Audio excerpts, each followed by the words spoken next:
¿Se escucha mejor así? Ok.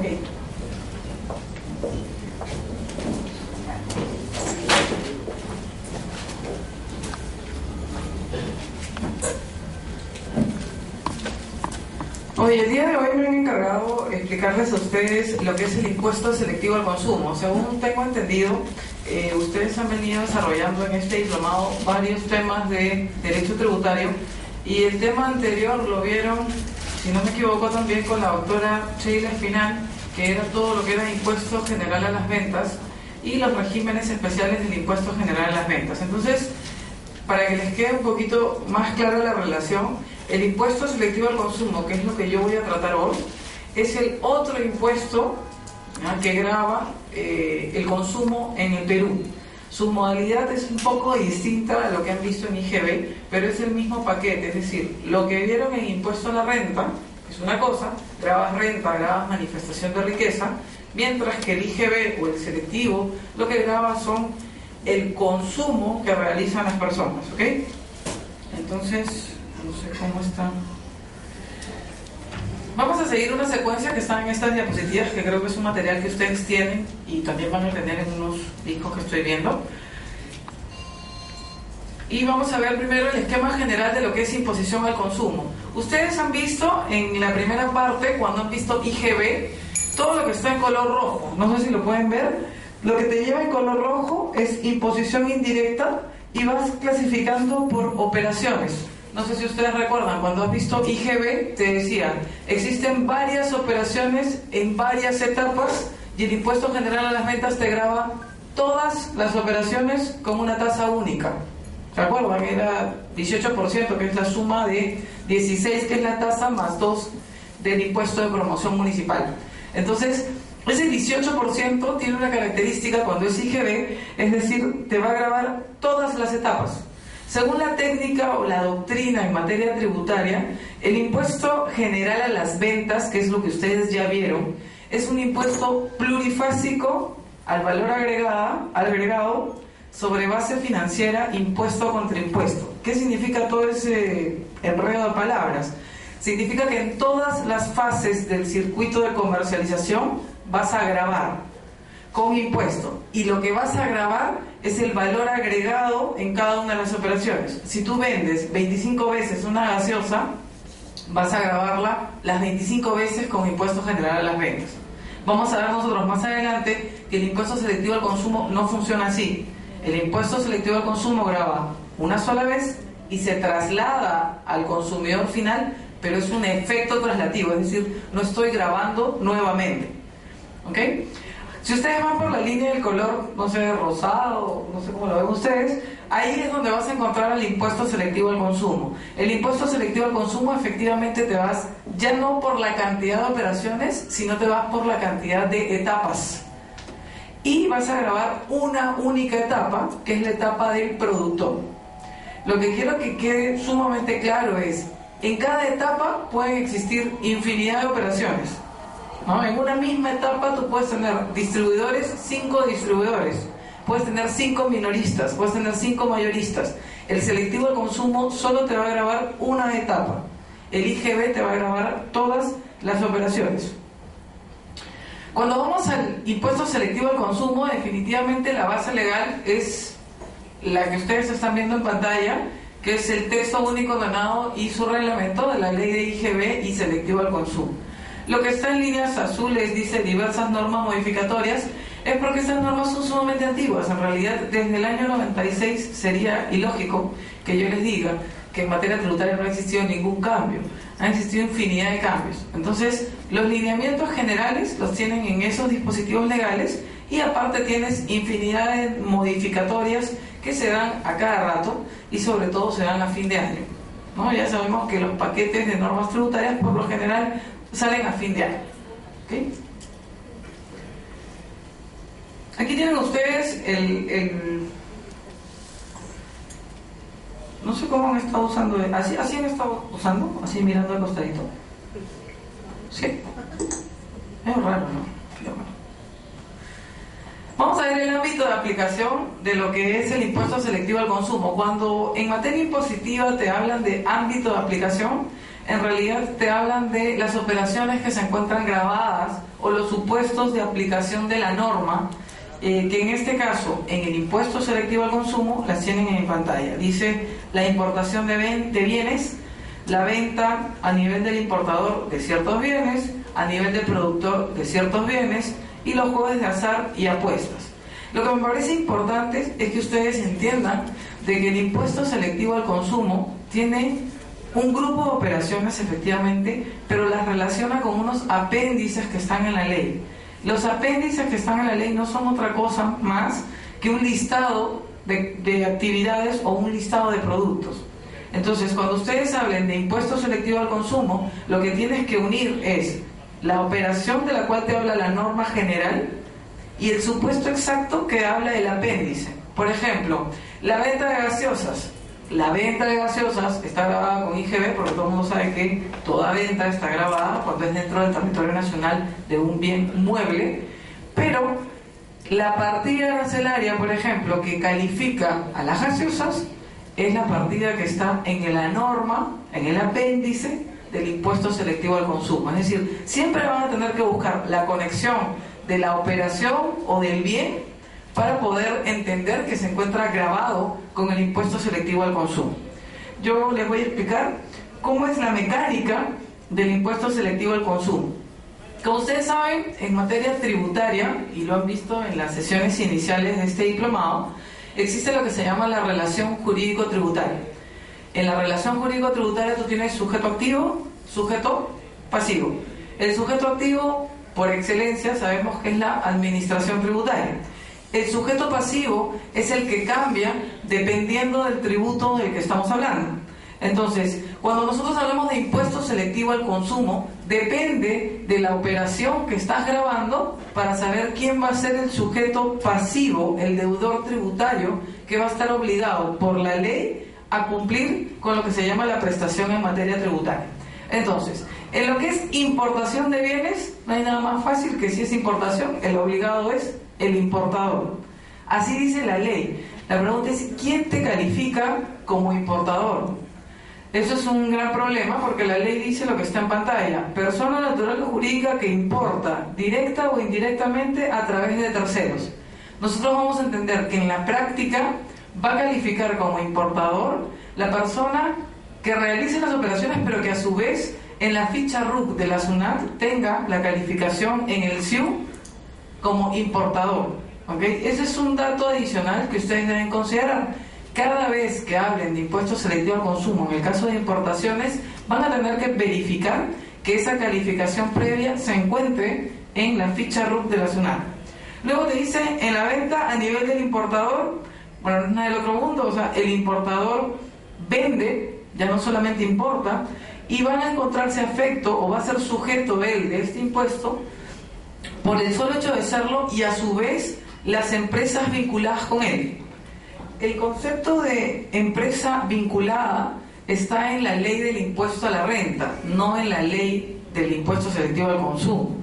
Yo después les voy a explicar qué cosas son empresas vinculadas, pero la idea es que sepan que uno de los supuestos de aplicación del impuesto selectivo al consumo te habla de empresas vinculadas al importador.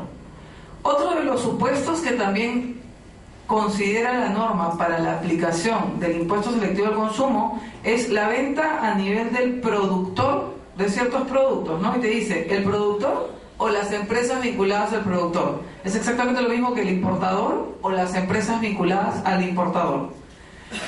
Te habla de los juegos de azar y apuestas y te dice que se encuentran grabadas las entidades organizadoras y titulares que posean la autorización para desarrollar este tipo de juegos. En este caso es importante que ustedes sepan que este impuesto selectivo al consumo no es lo mismo que el impuesto a los juegos y casinos de máquinas, perdón, a los juegos de casino y máquinas tragamonedas. Son impuestos distintos, ¿ok? El impuesto a los juegos y casinos grava el solo hecho de tener tu máquina. En cambio, este impuesto te grava la ganancia o la rentabilidad que pudieras tener con estas operaciones. Hace un ratito les dije en los dos primeros o en el segundo y en el tercer supuesto de operaciones grabadas con impuesto selectivo al consumo, que tenías lo que eran las empresas vinculadas económicamente con el productor o las empresas vinculadas económicamente con el importador. La pregunta es, ¿qué cosa es para efectos tributarios una empresa vinculada? Como les decía, está señalado en la Ley de Impuesto a la Renta y lo vamos a ver aquí. Dice: es vinculada el fabricante que directamente o a través de un tercero posee más del 30% del capital social de otra empresa o viceversa. ¿Qué significa? Si el dueño o el titular de más del 30% es en los dos casos la misma persona, eso las va a convertir en vinculadas. Al convertirlas en vinculadas, si realizan las operaciones que están grabadas con el impuesto, por ejemplo, la importación de bienes que hemos dicho, ¿no? En ese caso vas a hablar tú de que se trata de una operación grabada. Lo que me gustaría que quede claro es que tienes que conjugar dos situaciones: la operación y la condición del sujeto. La operación, ya la sabemos, va por los apéndices de la ley, y la condición de sujeto te lo dice la propia norma del selectivo. Te dice el importador vinculado o el productor vinculado. Luego dice, el fabricante y la empresa vinculada pertenecen en más del 30% de su capital social a una misma persona, directa o indirectamente. Eso se da mucho en el país, ¿no? ¿Qué significa eso? Tú puedes tener una empresa y puedes tener una fábrica, ¿ok? Y el titular de esas dos personas jurídicas es un mismo sujeto. Entonces, en ese caso vas a vincular automáticamente a las empresas. ¿Qué ejemplo les puedo dar de eso? Actualmente esto funciona para lo que conocemos como los grupos empresariales, ¿no? Si tú dices el grupo WOM, el grupo Crédito, obviamente, ¿qué cosa tiene el grupo WOM o qué cosa tienen las empresas del grupo WOM o las empresas del grupo Crédito? Que el principal titular del accionariado de esas varias empresas es una misma persona natural. Entonces, eso hace que las empresas se conviertan automáticamente en vinculadas. Y en caso realizaran operaciones grabadas con el tributo, obviamente vas a tener que mantener algunos conceptos muy claros. Acá tienen otra que dice: el fabricante y la empresa vinculada pertenecen en más del 30% de su capital a cónyuges entre sí o parientes hasta el segundo grado de consanguinidad o afinidad. En realidad, no sé tanto la legislación tributaria, pero en la legislación civil muchas veces te hablan de el segundo grado de consanguinidad o grado de afinidad. Pueden hablar del segundo, pueden hablarte del cuarto. En materia tributaria, en este caso, en selectivo al consumo y en la parte de renta de empresas vinculadas, que no sé si lo llegaron a ver con Osvaldo Han, que creo que les explicó impuesto a la renta, ¿no? Creo que sí. Bueno, en ese caso, efectivamente, conviertes a las empresas en vinculadas. Al ser las empresas vinculadas, también van a entrar en el paquete del impuesto selectivo al consumo, en tanto desarrollen las actividades que están dentro del impuesto. Luego dice, el fabricante y la empresa vinculada pertenecen en más del 30% del capital a socios comunes. Eso se da muchísimo también en el Perú, ¿no? Los socios son socios de varias empresas. Entonces, si son socios de varias empresas y superan un 30%, esos socios comunes se convierten a sus empresas en vinculadas. Al convertirlas en vinculadas y desarrollar la operación que está grabada con selectivo, vamos a estar dentro de una operación grabada. Finalmente te dice, el productor o importador venderá a una misma empresa el 50% más de sus productos o importaciones durante los últimos 12 meses. Eso también las convierte en vinculadas. En realidad, el tema técnico aquí es saber a partir de cuándo te conviertes en vinculada. Si te dice a partir de los 12 meses, la gente en su mayoría confunde los 12 meses con el ejercicio gravable. Acá en realidad no te habla de ejercicio gravable, sino te habla de meses. Así que si es que en algún momento ven este tipo de operaciones, tienen que considerar meses. No importa si es de mayo a mayo, de junio a junio. No es tan necesario. ¿Okay? No es imprescindible que sea de enero a diciembre ejercicio gravable, sino que puede ser por meses. Finalmente, un último supuesto que establece la norma para que las empresas sean vinculadas económicamente, te dice que exista un contrato de colaboración empresarial con contabilidad independiente, en cuyo caso el contrato se considera vinculado con alguna de las partes. Eso tampoco, o mejor dicho, los contratos de este tipo tampoco son materia del derecho tributario, pero se estudian en lo que es la carrera de Derecho como los contratos modernos, ¿no? Los contratos asociativos, por ejemplo, el joint venture, la asociación en participación, todos esos tipos de contratos, en tanto lleven contabilidad independiente, porque no todos llevan contabilidad independiente, vas a vincular a las empresas. Es decir, si tú tienes dos empresas que tienen contratos celebrados de este tipo, deben considerar que ya las vinculaste. Y al tenerlas como vinculadas, tienes necesariamente que verificar qué tipos de operaciones se están realizando, porque puede que se encuentren grabadas con impuesto selectivo al consumo. Cuando hablamos del impuesto selectivo al consumo, hablamos del nacimiento de la obligación tributaria. Me imagino también que ustedes en la primera parte de este diplomado han visto qué cosa es el nacimiento de la obligación tributaria. ¿Cuándo nace la obligación tributaria? ¿Alguien me puede decir? Ah, son mudos.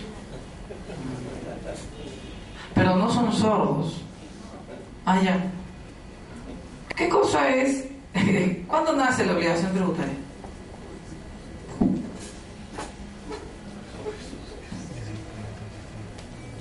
Ah, no, sí son mudos. ¿Cuándo nace la obligación tributaria?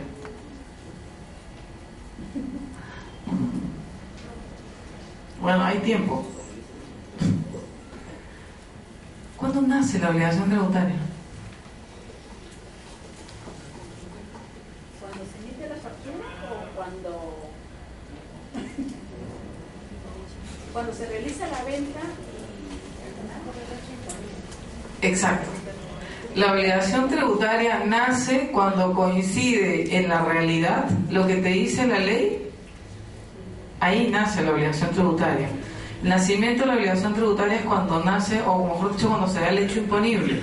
Y el hecho imponible es cuando coincide tu realidad con lo que está plasmado en la norma. ¿Okay? Entonces, cada tributo que ustedes han visto o vayan a ver, siempre tienen que considerar que existe un momento en que nace la obligación. La obligación no puede estar eternamente en el aire. La ley la puede tener ahí, pero en tanto no surja algún acontecimiento que la haga nacer, jamás la SUNAT te va a exigir el cumplimiento de una obligación tributaria. Entonces, en el caso del impuesto selectivo al consumo, la obligación tributaria nace en determinados momentos dependiendo del tipo de operación. La primera que tienes ahí es importación de bienes, dice fecha en que se solicita su despacho a consumo. Eso es parte del proceso de importación, ¿no? Eso se ve en derecho aduanero, pero el proceso de importación tiene varias etapas. Cuando solicitas el despacho a consumo, ahí, en esa fecha, es que nace la obligación tributaria para efectos de impuesto selectivo al consumo. Si estoy hablando de esos productos. Dice, la venta de bienes a nivel del importador o productor, en la fecha que se emite el comprobante de pago o cuando se entregue el bien, lo que ocurra primero. Aquí en realidad tienes un dato, o tienen ustedes un dato, que es un poco extraño. La norma tributaria siempre te habla de estas dos opciones, ¿no? Te dice, cuando entregues el bien o cuando emitas el comprobante, lo que ocurra primero. Me imagino que lo deben haber escuchado también en IGB. La pregunta es, ¿por qué la norma se da ese trabajo de poner dos opciones? ¿Por qué pone dos opciones? ¿Por qué no pone solo una? La norma pone dos opciones porque, como que he dicho, el que mucho abarca, en el caso tributario es mejor. Es decir, quiere coger todas las posibilidades para que tú te sientas o te des por obligado. Tú no me puedes decir, o no le puedes decir a la nacional, he emitido el comprobante, pero todavía no he entregado el bien. Bueno, no interesa. Para efectos tributarios está grabado con el impuesto y te lo voy a cobrar. O he entregado el bien, pero todavía no he emitido el comprobante. Igualito, también va a estar grabado. Lo que tratan es darle una mayor formalidad. Entonces, que tú no te puedas escapar. Que cualquiera de las opciones prácticas te lleven siempre a estar grabado con el tributo. ¿Okay? En los juegos de azar y apuestas dicen la fecha que se percibe el ingreso. Y acá lo importante a saber es que para poder ser tú sujeto de esta obligación tributaria en este supuesto, necesitas estar previamente calificado como un operador de juegos de azar y de apuestas, ¿no? Tú no puedes, porque te da la gana, sin registrarlo en tu RUC, dedicarte a esta actividad, sino que en el SIU o en el RUC vas a escoger el SIU que corresponde a juegos de azar y apuestas, y automáticamente cuando percibas ingresos por esas operaciones vas a encontrarte grabado con este tributo. ¿Hasta aquí tienen ustedes alguna pregunta? La contabilidad independiente se refiere a una contabilidad que tiene que hacerse para dos empresas, o sea, las dos empresas que están vinculadas van a llevar una sola contabilidad o cada una por su lado. No, en realidad lo que yo estaba diciendo es cuando existe un contrato de colaboración empresarial con contabilidad independiente, eso significa que el contrato es sujeto por sí solo, ¿no? Tú tienes la empresa A y la empresa B. La empresa A y la empresa B suscriben este tipo de contrato y desarrollan una actividad específica por un plazo específico también. No puede ser mayor a 2 años. ¿Okay? Tienes que comunicarlo a la SUNAT, tiene una serie de requisitos. Entonces, lo que te dice esta norma es, si existe un contrato de colaboración empresarial, solamente voy a poder entender que el contrato va a ser sujeto del impuesto selectivo al consumo si es que lleva contabilidad independiente. Si el contrato no lleva contabilidad independiente, jamás vas a entender a ese contrato como sujeto del impuesto selectivo. Es imposible en la práctica partir el selectivo, es decir, yo celebro un contrato contigo 50-50 y yo te digo, tú pagas el 50 selectivo y yo pago el 50. No se puede. ¿Ok? ¿Alguna otra pregunta hasta aquí? ¿Todo bien? Ok, entonces vamos a ver el tema ahora de la base imponible. Para efectos de derecho tributario, la base imponible se entiende como el elemento económico sobre el cual recae la tasa impositiva. Quiere decir, si yo vendo, vamos a hablar de IGB, si yo vendo un libro y el libro cuesta 1.000 soles, o mejor 100 soles, ¿cuánto es la base imponible para efectos de IGB? La base imponible no es 18, la base es 100. A los 100 le aplico 18%. Significa que mi valor de venta al público va a ser 100 más 18, 118. En el caso del impuesto selectivo al consumo, tú también necesitas saber cuál es tu base. Así como en el IGB, para tú vender algo, necesitas saber qué vas a usar de base. En el selectivo, dependiendo de la operación grabada, vas a tener cierta base. Por ejemplo, en la importación de bienes, te vas a guiar por el valor CIF aduanero y los derechos de importación. Cuando ustedes ven derecho aduanero, sabes que existen dos valores que son muy conocidos, que es el valor CIF y el valor FOB, ¿no? El valor CIF, ¿qué cosa es? Son unos términos que están en inglés, pero te hablan de costos más flete, ¿no? Exacto, y seguro. ¿Y el valor FOB qué cosa es? Solamente la base, es free on board, es decir, no estás pagando ningún flete, ningún seguro, ningún gasto extra. Para efectos del impuesto selectivo al consumo, en el caso de la importación, vas a considerar siempre el valor CIF. Es el más grande. Acuérdense ustedes, cuando ustedes ven una hoja que refiere a importaciones, para efectos de selectivo van a tener que coger el valor mayor porque es el que comprende todo. Dice, en la venta de bienes a nivel del importador o el productor, vas a utilizar o vas a considerar lo que es el valor de venta. Luego dice, en los juegos de azar y apuestas vas a tener el ingreso total percibido menos el total de premios otorgados en un mes. ¿Ok? En este caso de aquí, en los juegos de azar y apuestas, como les digo, hay muchos o hay muchas máquinas o hay muchos medios que califican como juegos de azar que no necesariamente es un casino. ¿Ok? Hay toda una discusión actualmente, por ejemplo, no sé si alguna vez han visto, en estas bodeguitas donde ponen la maquinita, donde los escolares están toda la mañana perdiendo el tiempo metiéndole moneditas a la máquina. La pregunta es, ¿eso es juego de azar? ¿Eso es apuesta? ¿Eso es...? ¿Qué cosa es eso? ¿Usted cree que la bodega no gana nada teniendo esa máquina ahí? existen ya bastantes temas, o mejor dicho, bastantes interpretaciones sobre ello, y ya lo están calificando como un juego de azar, ¿no? La verdad es que dicen que el azar te lleva a ganar, otros dicen que la máquina no te va a hacer ganar nunca y lo único que hace es tragarse tu plata. La verdad que no interesa si te traga la plata o no, lo que interesa es que es ingreso, y lo que es ingreso te lleva a estar grabado con impuesto a la renta, y en este caso dice menos los premios, lo que te queda vas a entenderlo también como base imponible para efectos del impuesto selectivo al consumo. Ese es el primer sistema, ¿no? El sistema que hemos visto hace un ratito es el sistema al valor. Ahora tienen ustedes otro sistema que es el sistema específico. ¿Por qué dice sistema específico? Porque aquí no vas a utilizar un valor, no vas a utilizar un monto, un número. Acá lo que vas a utilizar es una unidad de medida totalmente distinta dependiendo del caso. Entonces dice sistema específico en la importación de bienes, el volumen importado expresado en unidades de medida, depende, ¿no? Si son kilos, toneladas, no lo sé. En la venta de bienes a nivel del importador o productor también es el volumen expresado en una unidad de medida.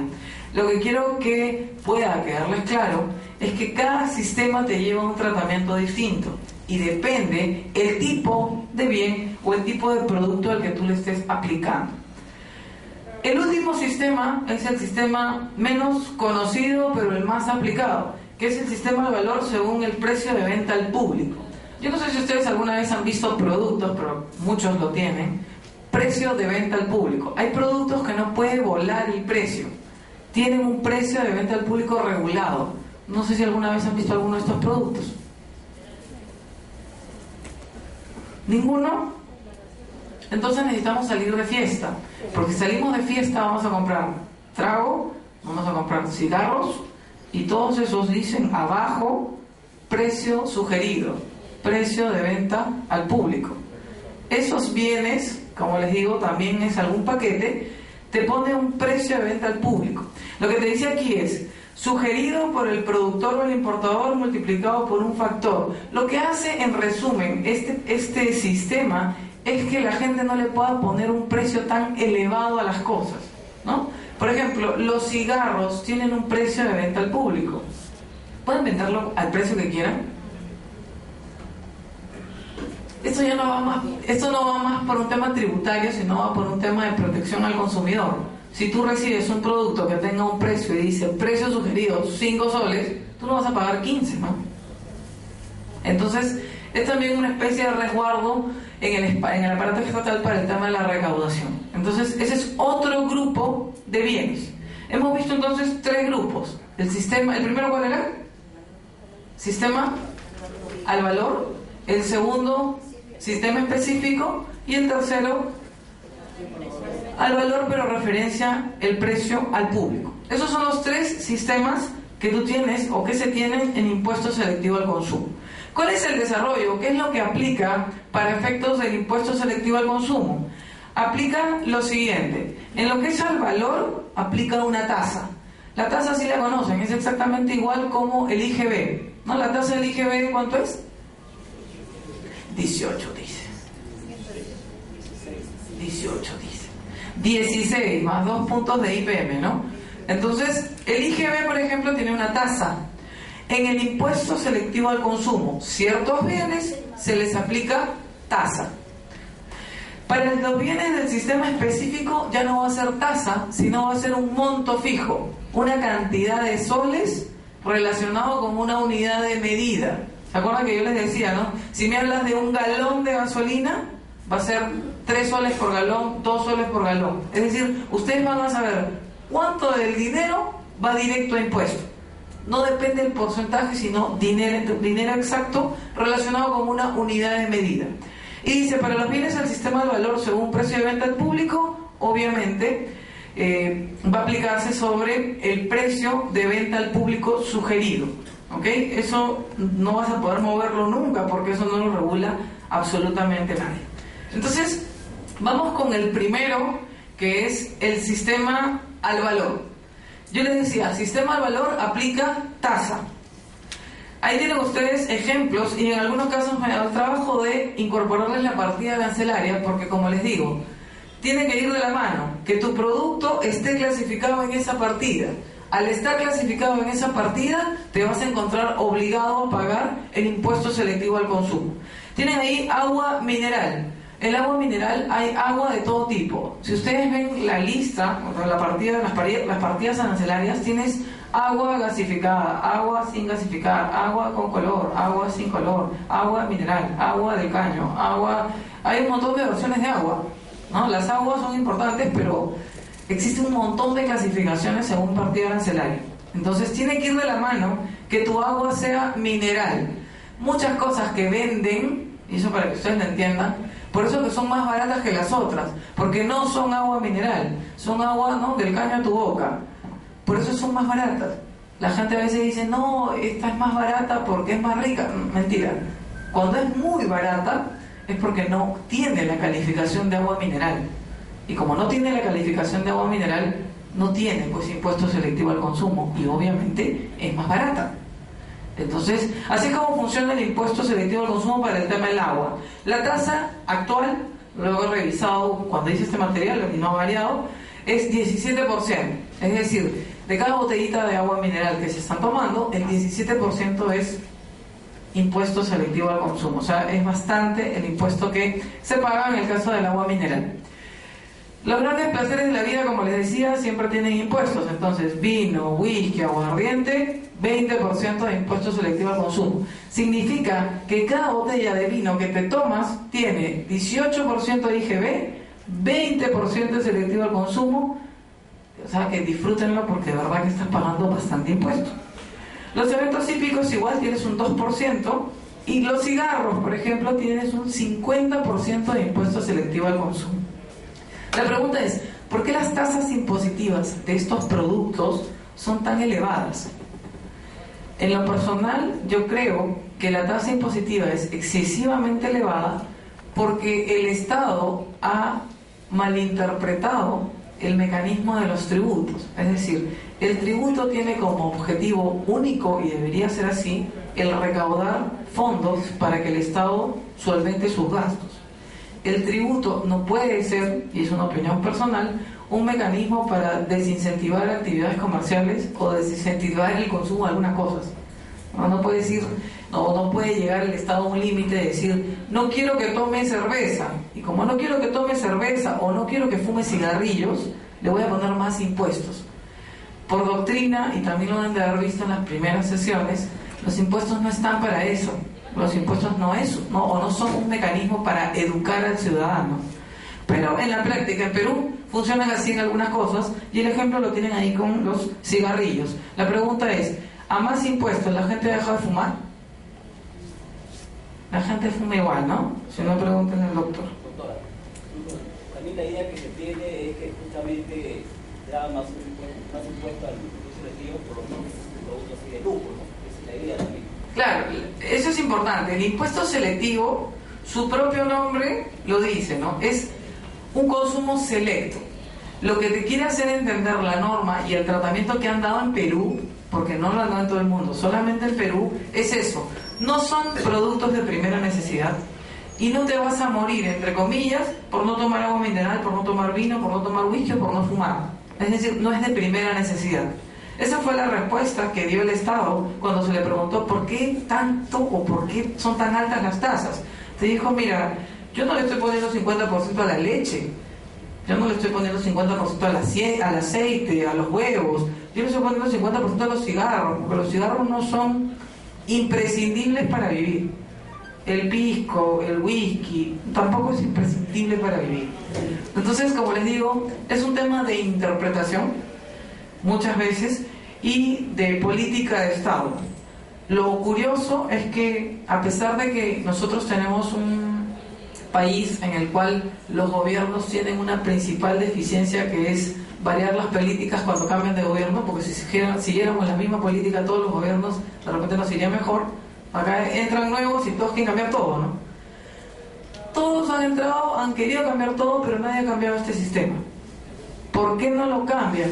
Porque, como les digo, cuando tú tocas el bolsillo, cambia el asunto, ¿no? Si tú le dices, vas a recaudar menos significa vas a tener menos plata para gastar. y menos plata para gastar ningún gobierno quiere. Entonces, esta estructura tiene ya muchos años. Por lo regular esto viene de una de las principales reformas tributarias que se hizo en el año 92, cuando se cambió de la Dirección General de Contribuciones a la SUNAT, ¿no? En el gobierno creo que fue el primer gobierno de Fujimori, en el año 92. ¿Perdón? Desde Alan ya se hizo el cambio. ¿Cómo? Desde la época de Alan, pero lo implementó Fujimori. Claro, hizo el cambio Alan, pero Alan no lo aplicó. Lo aplicó Fujimori, no me acuerdo exactamente en qué año, porque como te digo, la SUNAT, la variación de la DGC a la SUNAT se hizo en el año 92 más o menos. Entonces ahí fue cuando aprovechó para aplicar todos estos cambios y, como les digo, en el tiempo, con todos los años que han pasado, que son más de 18, ha pasado, o sea, casi 20 años y el esquema no ha cambiado. Lo que solamente cambia son las tasas. Entonces, esa es la manera como funciona en el caso del sistema al valor. Cuando nos vamos al monto fijo, ¿qué sistema es?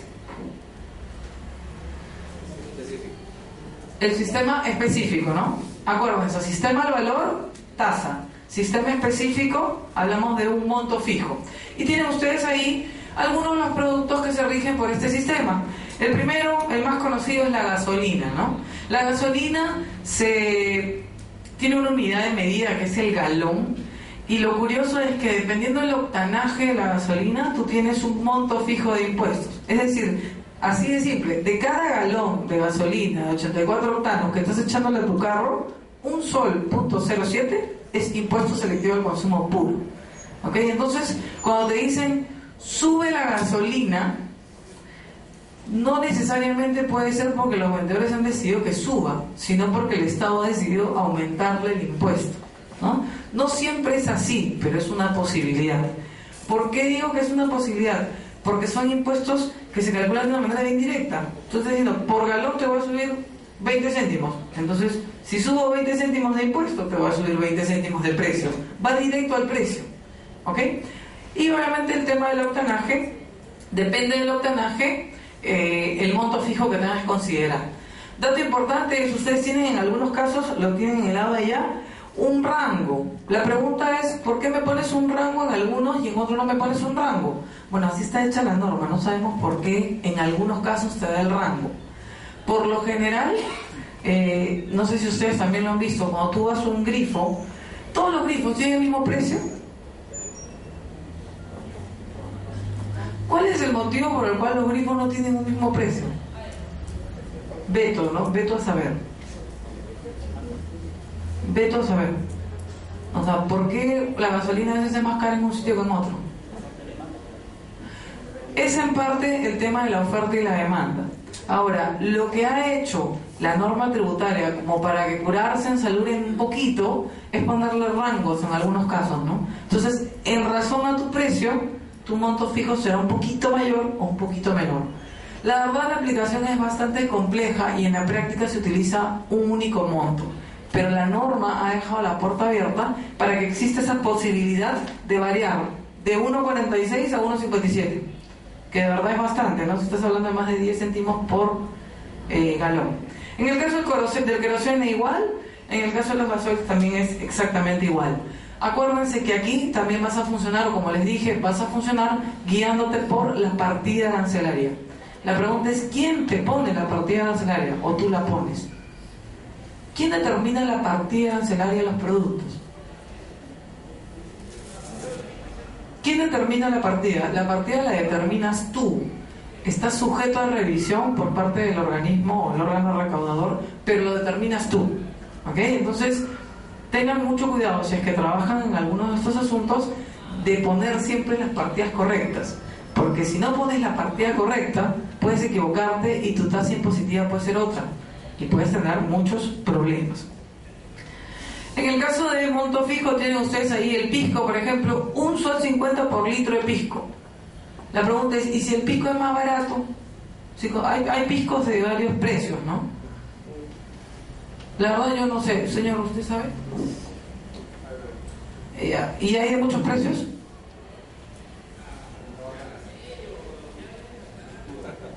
Ok, él dice que no hay muchos. Yo he visto piscos de todos los precios. La pregunta es, si el pisco es más barato o es más caro, ¿el impuesto va a ser mayor o menor? No me importa si es barato o es caro. Yo me voy a guiar por la unidad de medida. Si es 1 litro, 1,50 sol por litro. No me importa si tu pisco te costó la botella 100 soles o la botella 20 soles. Igual, si es 1 litro, me vas a pagar 1,50 sol de impuestos. Eso es una forma o un mecanismo impositivo que funciona en Perú en algunas cosas. En el caso de los cigarrillos, efectivamente también es por cigarrillo. Cada cigarrillo que te fumas es 0,07 soles de impuesto, ¿no? Eso debe ser más o menos un par de pitaditas del cigarro. Y así de simple. ¿Por qué se los explico así? Porque así es.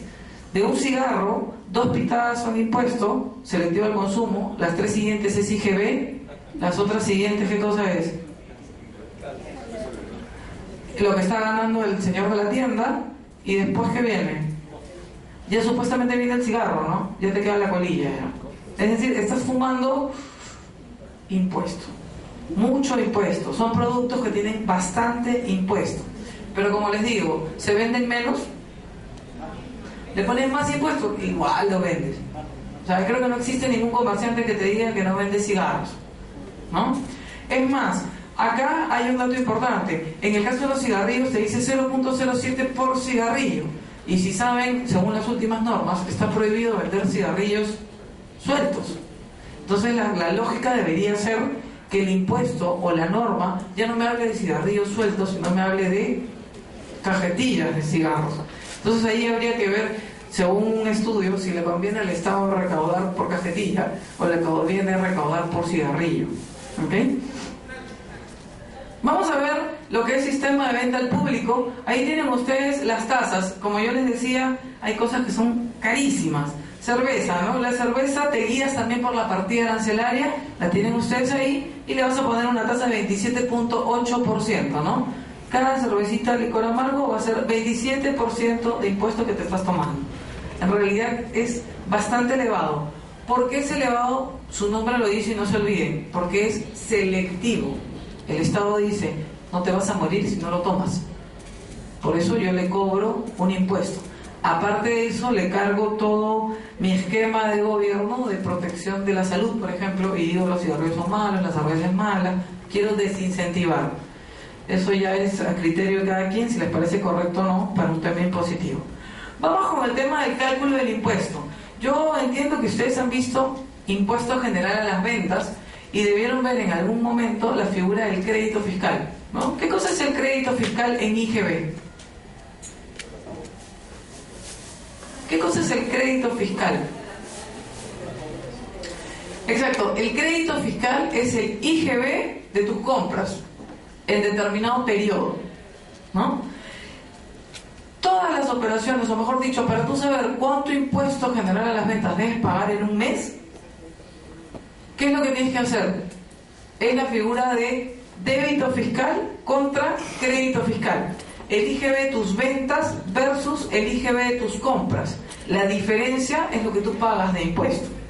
En el caso del impuesto selectivo al consumo, no siempre funciona así.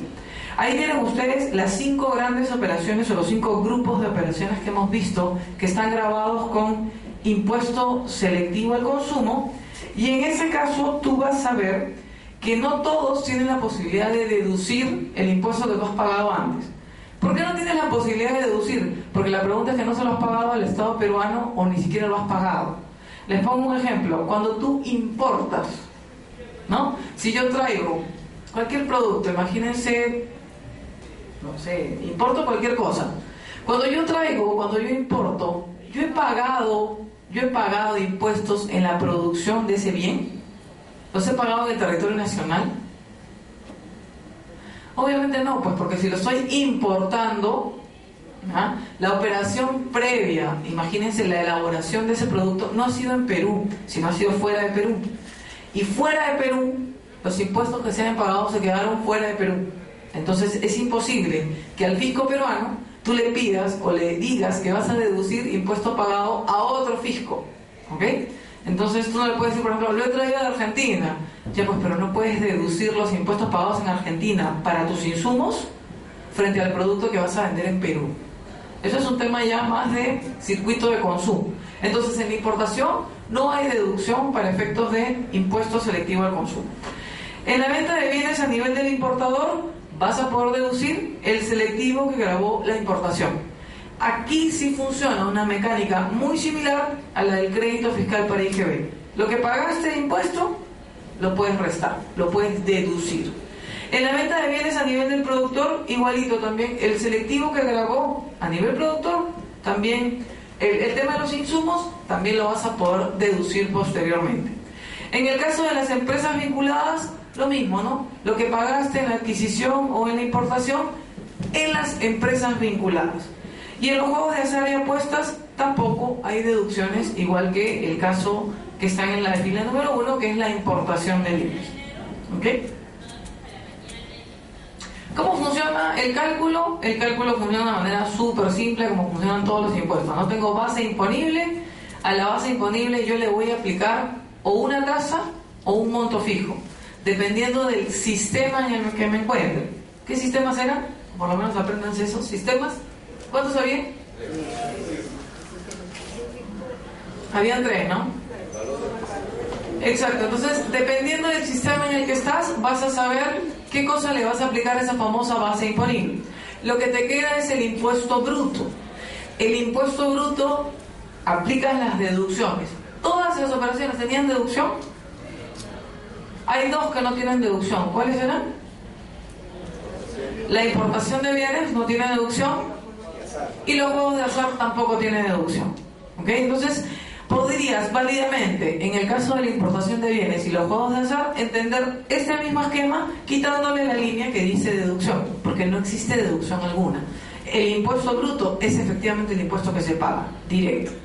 En los otros casos, sí vas a pasar y vas a tener que hacer lo que es el impuesto a pagar. ¿Ok? Le haces la deducción y te resulta el impuesto. ¿Cómo pago el impuesto? A ver, en el caso de los pagos, de repente en temas de cobranza coactiva puedan tener actualmente por deuda pagos a cuentas semanales de impuesto selectivo al consumo, pero actualmente ya no está vigente la obligación de declarar y pagar cada semana, cosa que sí existía antes, ¿no? Imagínense que había muchas empresas, por ejemplo las que venden agua mineral, las que venden gaseosas, las que venden muchos cigarros, que tenían que hacer este trabajo todas las semanas, ¿no? Calcular todas las semanas, liquidar todas las semanas y pagar todas las semanas. Era una locura. Ahora se quitó esto y simplemente funciona exactamente igual como el IGB. Funciona mensual y vas a regirte por el cronograma de vencimiento de obligaciones tributarias, rigiendo por el último dígito de RUC que tienes, y en base a eso tienes la fecha en que tienes que cumplir con la obligación. Antes, como les digo, eran pagos a cuentas semanales por selectivo y regularización mensual. Era como que un hermanito menor del impuesto a la renta, que tiene pagos a cuentas mensuales y regularización anual. Actualmente quitaron los pagos a cuentas semanales y te quedas solamente con una declaración y pago mensual. Así es como funciona actualmente el impuesto selectivo al consumo. Dato importante también dice, en los productos no mencionados en el punto anterior, la declaración se va a hacer en el mes siguiente. Como les digo, el cambio de la norma te llevó a eliminar los pagos a cuentas semanales. Lo que no han hecho es armonizar la norma completa. ¿Por qué? Porque no le han quitado el famoso artículo donde decía, en los productos no mencionados se aplicará mensual. Ya no necesitas ponerme eso, porque la verdad es que ya no existe el semanal, ¿no? Lo ha dejado la norma, y por eso se los he puesto, para que ustedes sepan que existen algunas inconsistencias. Si alguna vez se sientan a leer la ley, de repente puedan dudar, me digan, oye, pero acá dice para los otros productos. Olvídense, es una inconsistencia que se ha generado por el excesivo cambio normativo que se ha dado en materia de IGB y en materia de impuesto selectivo al consumo.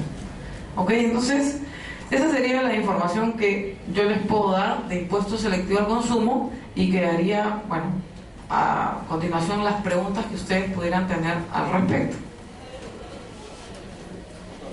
Diga.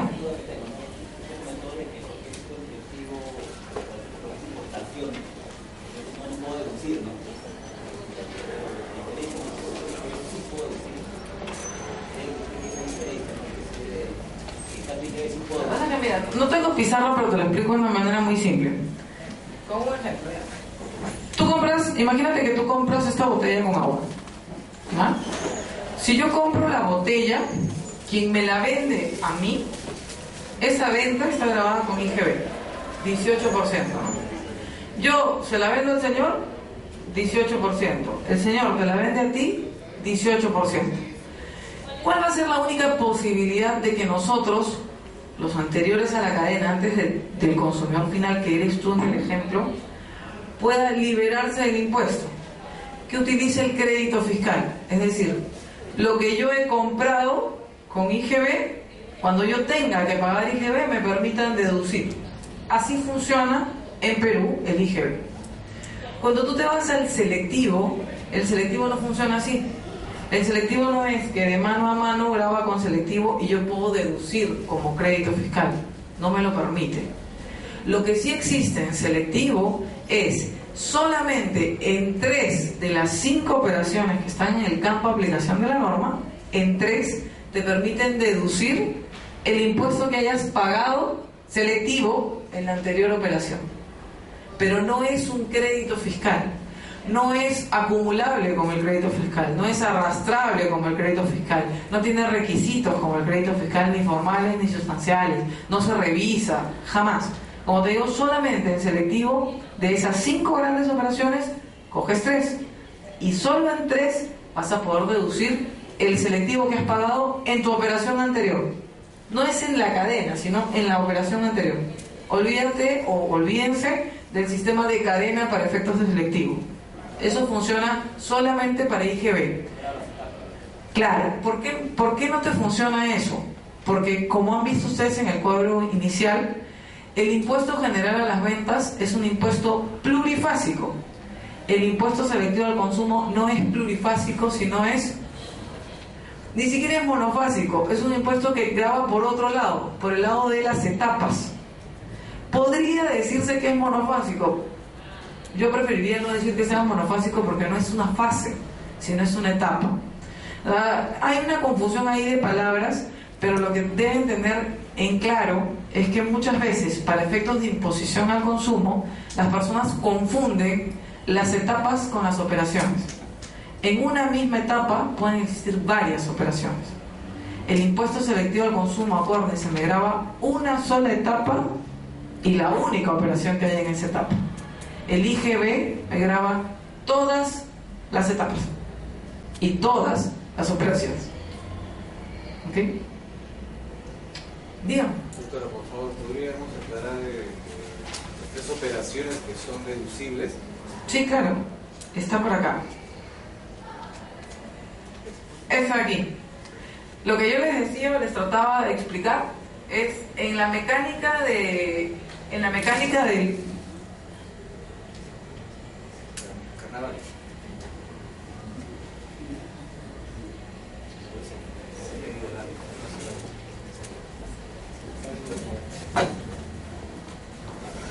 En la mecánica de...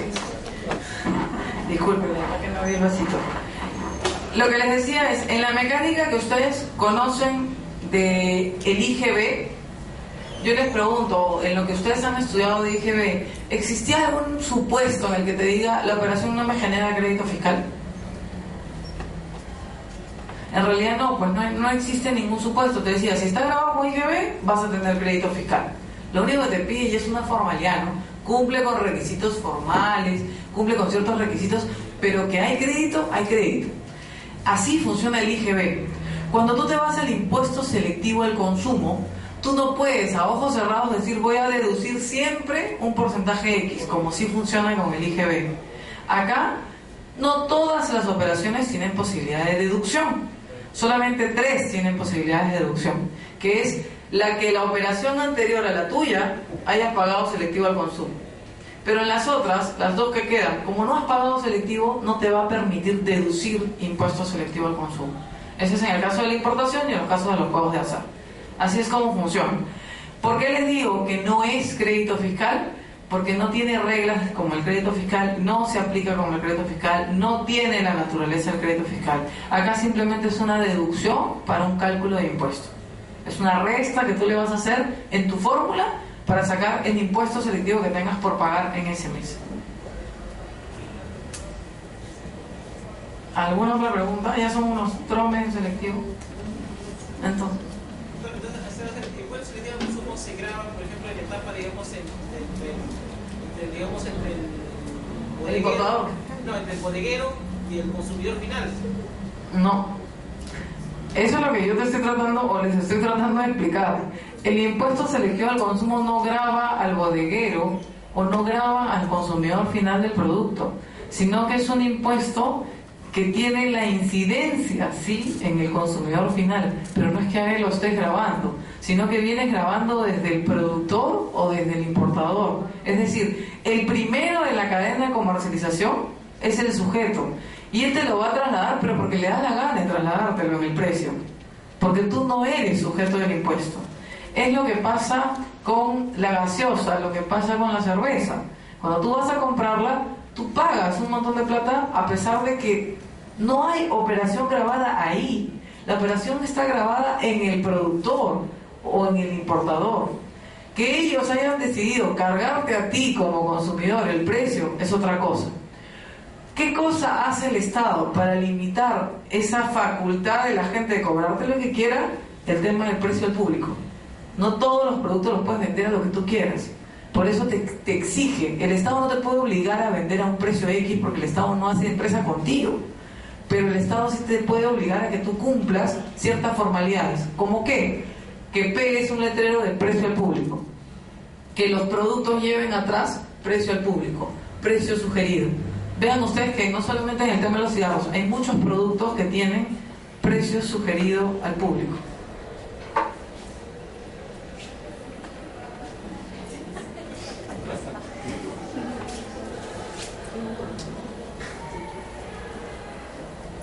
Listo, ¿alguna otra pregunta? Si hubiera sido cerveza, hubiéramos votado como que 5 soles de impuestos.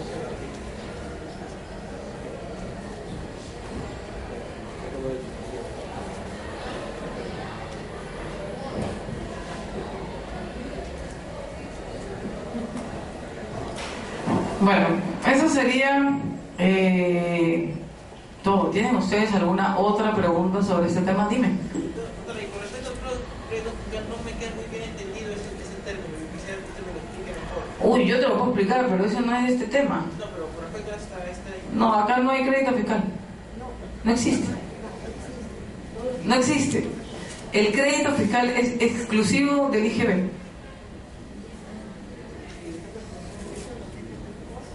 O sea, el crédito fiscal solo funciona para IGB. En el impuesto selectivo al consumo que estamos aplicando no existe crédito fiscal. ¿Por qué es que tenemos que recurrir ¿Por qué es que tenemos que recurrir siempre a la partida arancelaria? Sí, o sea, creo que... La verdad que es una pregunta muy buena. ¿Por qué tienes que recurrir a la partida arancelaria? Porque por naturaleza, y es una explicación un poquito más complicada, por naturaleza, la SUNAT, por ejemplo, no es un organismo que haya sido creado para clasificar arancelariamente. Por ejemplo, la SUNAT es un ente recaudador. Su trabajo originario es ser recaudador de tributos. Me imagino que debes haberlo visto en alguna parte de este diplomado, las funciones de la administración tributaria. ¿No? Las funciones que tiene la administración tributaria es recaudar, fiscalizar, determinar y sancionar. Ellos no tienen como función legislar, por ejemplo. No es su trabajo. Entonces, como ellos no tienen ese trabajo, lo que sí pueden hacer es sugerir, entre comillas, a través de sus proyectos de ley que remiten al poder ejecutivo, legislativo, dependiendo de la situación, en esos proyectos de ley sugerir algunas conexiones. En el caso de la normatividad para impuesto selectivo, en algún momento a alguien se le ocurrió relacionar el impuesto con la partida arancelaria. ¿Por qué? Para que los productos no se escapen del impuesto. Es decir, yo puedo decir que es agua mineral, pero no es agua mineral, pues es Cancún limón, pero yo le digo agua mineral. Y como es agua mineral, no pago selectivo, o sí pago. Entonces, para poder regular ese tema, ¿qué haces? le pones algo que lo hace un tercero, que es la clasificación arancelaria, con una regulación que no solo la hace un tercero, sino es a nivel mundial, la regula la Organización Mundial de Aduanas. Entonces, la partida arancelaria tú tienes que cumplirla. No es que porque a ti te da la gana le vas a poner la partida que quieras. La clasificación arancelaria es todo un procedimiento. Entonces, al obtener la clasificación arancelaria, tú le das una certeza a la administración tributaria de que está recaudando al correcto. Porque de verdad tu producto es lo que dice la ley. O sea, si tú estás vendiendo cerveza, si tú estás vendiendo vino, si tú estás vendiendo gaseosa, tengo la certeza, si eres administración tributaria, de que ese producto es gaseosa, porque la partida arancelaria me avala. Entonces, eso lo conecto y simplemente te recaudo. Sería muy complicado que dejen la puerta abierta y digan, tú ven y dime qué producto eres. Entonces tú, pues, cual cantante vas a decir, yo soy, ¿no? Yo soy agua de azar, vas a decir, ¿no? Yo soy agua de azar, no soy agua mineral, así no pago impuestos. Si cada quien se clasifica, todo el mundo se clasificaría en el paquete que no hay impuesto. Por eso es que le ponen algo tan poco difícil de escapar, la partida arancelaria. Esa lista de partida arancelaria, ¿qué lo hace? La Organización Mundial de Aduanas, la OMA, por eso te digo que es bien difícil. Si tu partida arancelaria, o sea, el agua es agua acá y en China. O sea, las partidas arancelarias son, no sé si alguna vez ustedes han trabajado eso, pero las partidas arancelarias son 16 dígitos, son 4, un puntito y 4 más. Y las subpartidas arancelarias son 16 dígitos, es un montón de detalle y hay toda una serie de clasificaciones. Entonces tú no puedes decir, o es imposible que tú digas, mi producto no tiene partida arancelaria. No sabes qué, un momentito, te va a decir la administración tributaria, todos los productos tienen partida arancelaria. Para importar tienes que haberle puesto una partida, no puedes importar sin partida. Porque la Organización Mundial de Aduanas te pide una partida. Todo trámite aduanero te pide partida arancelaria. Dime. Doctora, no queda poco claro el tema de la segunda operación, que es deducible. Ahí dice, en la venta de bienes a nivel de importador. Y lo que se deduce es el impuesto selectivo al consumo que grabó la importación de los bienes. Pero no habíamos quedado en la primera operación de la importación de bienes. ¿No tiene deducción? ¿Cómo? La segunda operación. Es que una cosa es el importador que lo trae y otra cosa es la venta del que lo recibe a la siguiente. O sea, en esa cadena hay dos operaciones. Una cosa es el importador que te lo trae y otra cosa es la venta a nivel del importador para abajo. ¿Pero qué monto va a deducir? No. La primera, la del importador, no hay deducción. Claro, por eso. La segunda, del importador al que sigue, sí hay. Pero ahí dice, en la explicación dice, el impuesto selectivo al consumo que grabó la importación de los bienes. Si no hubo... Es que yo no he dicho que la importación no tenga impuestos, lo que he dicho es que no tiene deducción. Te estás confundiendo dos operaciones con dos deducciones. La primera, importación, no tiene deducción. La segunda, la venta luego de la importación, sí tiene una deducción. ¿Cuál? El selectivo al consumo que grabó la importación. Claro. Ambas operaciones están grabadas con selectivo. Ambas. En realidad las 5 operaciones están grabadas con selectivo. Sí, dime. Doctora, si dije, el impuesto selectivo que grava al productor,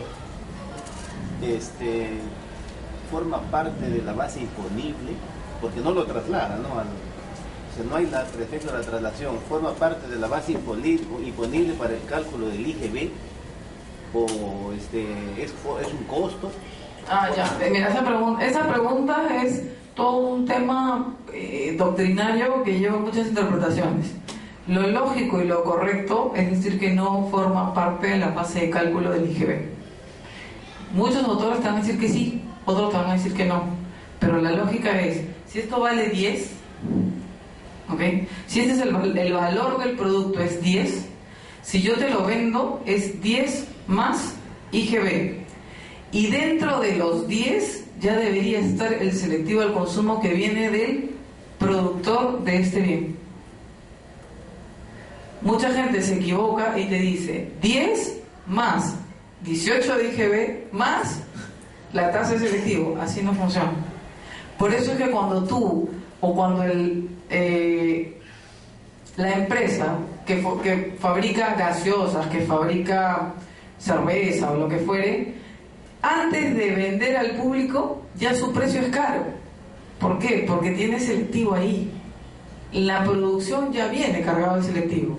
Sobre eso simplemente le está cargando el 18 de IGB. Doctora, en ese caso, si ese impuesto forma parte del costo o de la base imponible y se le grava el IGB, ¿no cree que hay una doble imposición ahí, impuesto sobre impuesto? La doble, mira, el comentario que tú haces lo vas a escuchar en todos lados. Siempre la gente, incluso las personas que podemos ver un poquito más de tributario, corremos ese riesgo de creer de que existe doble imposición en todo, ¿no? Es como cuando tú vas a la tienda. Si a mí me pagan en mi oficina y yo voy a la tienda y con la misma plata compro, yo también puedo decir válidamente el mismo dinero con el que he pagado impuesto por el sueldo, me está grabando impuestos por la misma plata por comprarte una gaseosa. Tú confundes el dinero o la ganancia con la operación. No es doble imposición que exista IGB por la venta de la gaseosa, que es una operación, y selectivo al consumo por la gaseosa en sí. Son dos cosas distintas. Si tú encuentras una operación o un bien que lo graben 2 veces, ahí sí puedes pelear y sí puedes reclamar. Si tú me dijeras, el IGB graba a la gaseosa o al agua y el selectivo también graba al agua, ahí sí hay doble imposición. Pero como te digo, el IGB no graba el agua, graba la operación de venta. El selectivo no graba la venta, graba el agua. Ahí es el impuesto. Si hubiera afuera, ahí sí. Exacto. Por eso es que te digo, cuando hablas de IGB, es tu 100 más los 18 de IGB. Dentro de esos 100 ya está tu selectivo, porque graba en la parte del productor, el primero de la cadena de comercialización. ¿Alguna otra pregunta? Dígame. ¿Cuál es su opinión respecto a, como política de Estado, de incentivo, cuando la materia arancelaria que bajó los aranceles para la importación de yates? Y siempre se tenía conocimiento que los yates son un bien de lujo, exclusivo, y muchos nos preguntamos por qué se tomó esa decisión de Sí, yo también me pregunto. Lo que pasa es que la verdad, como te digo, son opiniones muy personales. En lo personal, si me lo preguntas, te puedo decir que yo no soy partidaria de que los impuestos o los tributos en general sean mecanismos para desincentivar o incentivar actividades. Yo creo que no es lo correcto. Es exactamente lo mismo que pasa en lo que les estoy poniendo ejemplo. Los juegos de casinos y máquinas tragamonedas, la cerveza, el pisco, los cigarros. O sea, yo creo que el Estado, con una estructura tan grande como la que tiene, podría tener mejores políticas para desincentivar estas actividades, si es que le parecen malas, pero no debería hacerlo a través de los impuestos. Por doctrina, para mí los tributos no son mecanismos para educar al ciudadano. El tributo es un mecanismo para recaudar ingresos para el Estado y que pueda cumplir sus fines, no para educar. Para educar hay otros ministerios, hay otras cosas, hay otras tendencias, y yo creo que los impuestos no son para educar. Entonces yo dije algo así, ya se molestó, se va.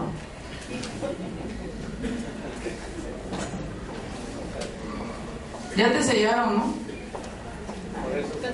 Sí, pues, me imagino. A mí también, pero he tratado de quedar. Listo, no sé, ¿tienen ustedes alguna otra pregunta? Si no tienen ninguna otra pregunta, como les digo, conmigo es hasta un tema mucho más divertido que este, que son delitos tributarios,